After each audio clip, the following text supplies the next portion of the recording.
Mr. President, And to introduce his amendments, the Senate President. before that, Mr. President, isang committee amendment lang po. Sige. So, as discussed with Senator Lacson, our Senate President pro temp, in the last last week when we brought this up, the intention of everyone is to make sure of due process, to make sure our Constitution is followed. And good Senate President pro temp brought up the fact that if you search the word extraordinary rendition, may negative connotation. So in that respect, I'd like to propose that instead of extraordinary, we use extrajudicial. So the title will read, Resolution Expressing the Sense of the Senate of the Philippines to protect all Filipinos against extrajudicial rendition and guarantee them a reasonable time prior to their surrender by or extradition from the Philippines to seek redress from the courts and avail of legal remedies.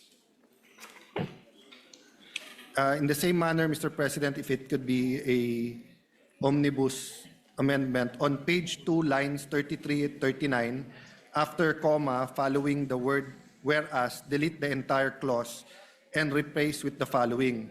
The enforcement of arrest warrant issued by the International Criminal Court against former President Duterte and his subsequent surrender. We'll deal with that later, Mr. President, because we might delete the whole paragraph altogether. So just the title, Mr. President, instead of... In that case, if I may suggest, Mr. President, that the distinguished gentleman, the minority leader, amend the Title. the resolutory portion. Yes. That is where it is contained, so that later we can go to the title. No? But what you were mentioning on... Yes. Tama, Mr. President. So in the same manner, just change the word extraordinary to extrajudicial rendition. All right. So just the title and resolutory Move. at this point in time. Majority Leader, will you move or will I move Yes. for the amendment? Yes, Mr. May I President. move The for the resolutory portion muna. Yes. Yes, Mr. President. So move on the amendment. An objection? Hearing none, motion is approved.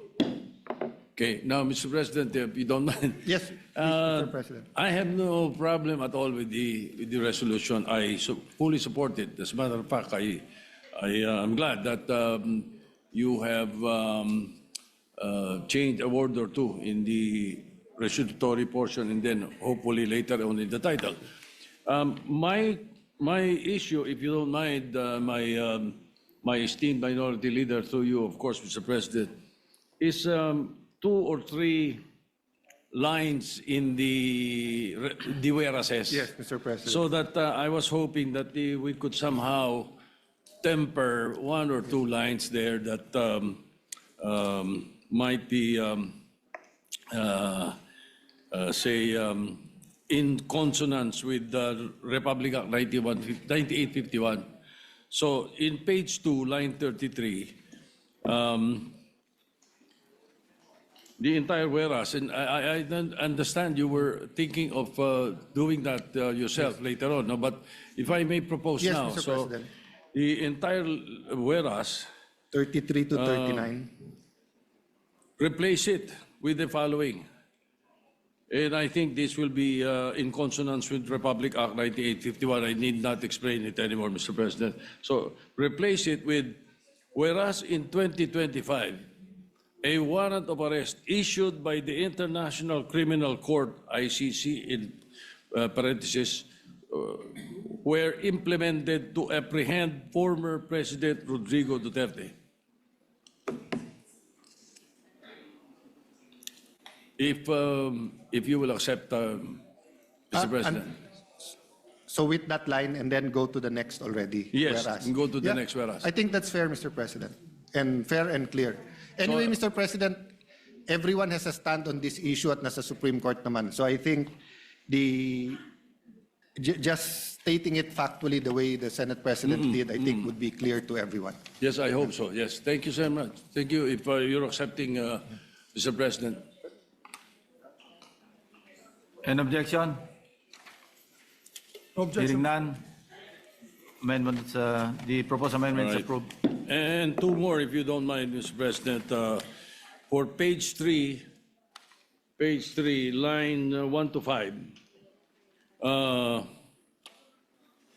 Replace, remove lines 1 to 5 and replace it with, whereas Article 59, paragraph 2 of the Rome Statute states that a person arrested shall be brought promptly before the competent judicial authority in the custodial state, which shall determine in accordance with the law of that state.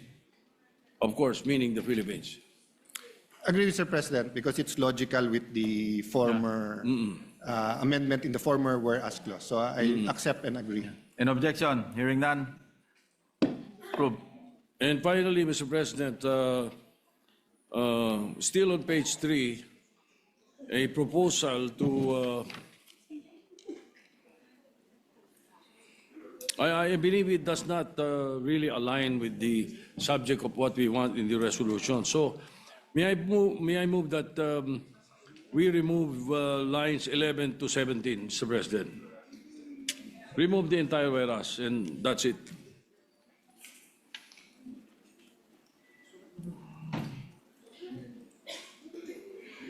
Because it may be redundant. Yes, because we already said so in the lines 1 to 5 of page 3. That, Well, Mr. President, we should- considering that my sponsorship speech mentioned this, and I just wanted it on the record that this resolution will be for everyone, no, including cabinet members or insurgents or military men that can be charged in the future for acts during the time we were under the Rome Statute. There'll be no harm to the resolution if we remove line 11 to particular. line 17. So I'll accept the amendment, Mr. President. Thank you, Your Honor. Any objection? Hearing none. Approved. Thank you. I have no more amendments, Mr. President, and I would be honored if the minority leader will make me a co-author of the resolution. Mr. President, you are a principal sponsor also of this, as we agreed last time. But just to make sure that the title and the resolutory clause is aligned, Mr. President, will also change the title to extrajudicial rendition rather than, instead of extraordinary rendition, we will use the word extrajudicial. Extrajudicial, yes. That has been I approved move if there's no earlier. objection. Yes, we're now amending the title after the resolutory portion that was amended earlier. Okay. Any objection? Hearing none. Approved. Thank you, sir. Thank you, Mr. President. Mr. Majority Leader, if there are no more amendments, Session suspended humbly- for 30 Thank seconds. you. Thank you, Mr. President. Let's- humbly ask that we pass the resolution. Yes, Mr. President. We're just, I believe it'll just be a transfer of. Tapos na ba? Okay. Yes, Mr. President, with that, I move that we adopt proposed Senate Resolution number 307. Subject to style. Subject to style, Yeah. Mr. President. Any objection? Hearing none. Senate Resolution 307 is now adopted. Mr. President, Ande, meron there are a few members who would like to just explain how their vote is to be counted. So we don't need to have a nominal vote. We just ask that those who want to vote abstention or are not in favor, maybe they can just raise their hands, Mr. President. Manifest. Senator Risa Ontiveros is recognized, and after Yes, Senator Senator Risa Ontiveros, Ontiveros Senator Pangilinan. wants to take the floor.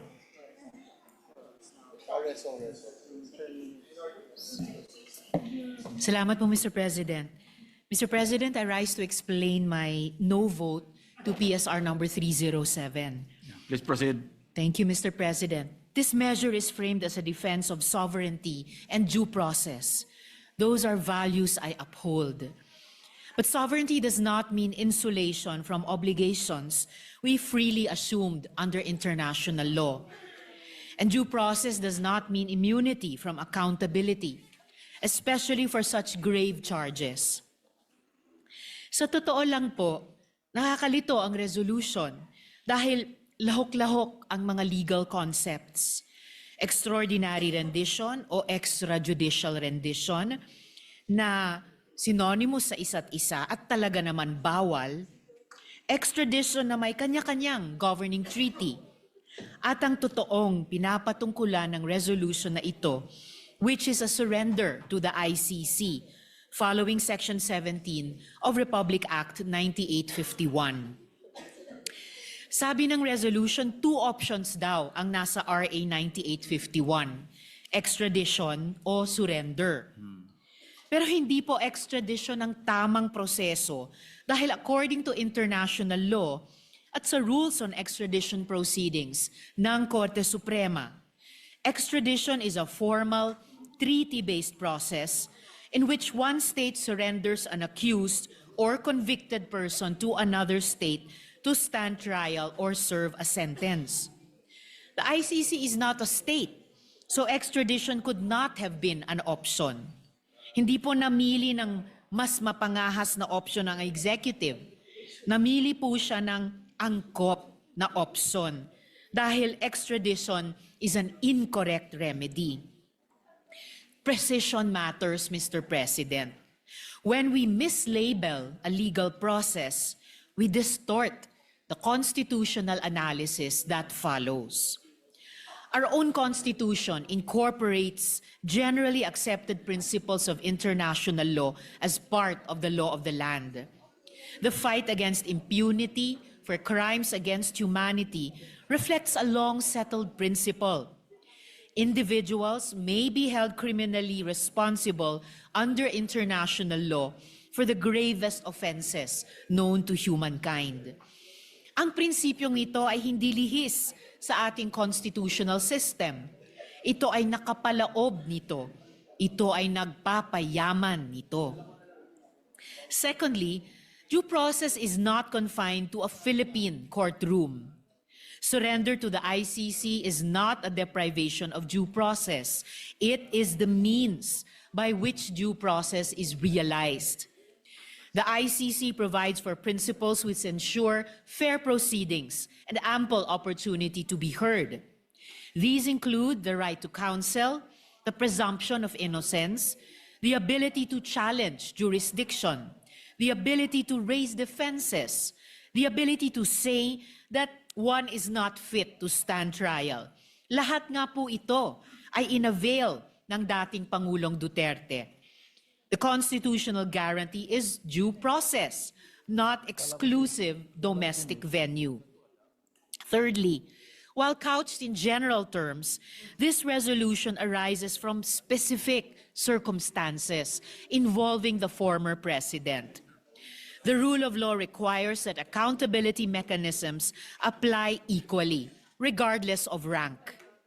Ginawa po ang ICC para magkaroon ng espasyo ang mga biktima na hindi makakuha ng hustisya dahil estado ang kalaban, dahil makapangyarihan ang kalaban. They deserve due process too. I agree with the first sentence of the second to the last clause of the resolution. One person who was denied due process is one too many. Tama po.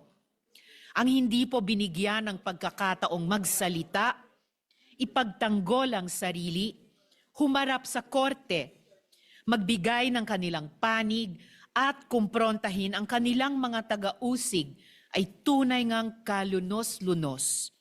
Noong mga taong 2016 to 2022, libo-libo po sila. I stand with them. I vote no to PSR number 307. Salamat po, Mr. President. Majority Leader. Thank you very much, Mr. President. May we recognize Senator Francis Pangilinan is recognized. Maraming salamat, Ginoong Pangulo. Nais ko pong ipaliwanag ang aking no vote sa Senate Resolution 307. Nung panahon ng mga sponsorship speeches ng nasabing resolusyon, pinakinggan ko po ang ating mga kasamahan. Maraming mga legal na argumento ang isinusulong ng mga kasamahan po natin, tulad ng right to due process, ang issue ng national sovereignty, ng primacy ng local court systems natin sa International Criminal Court.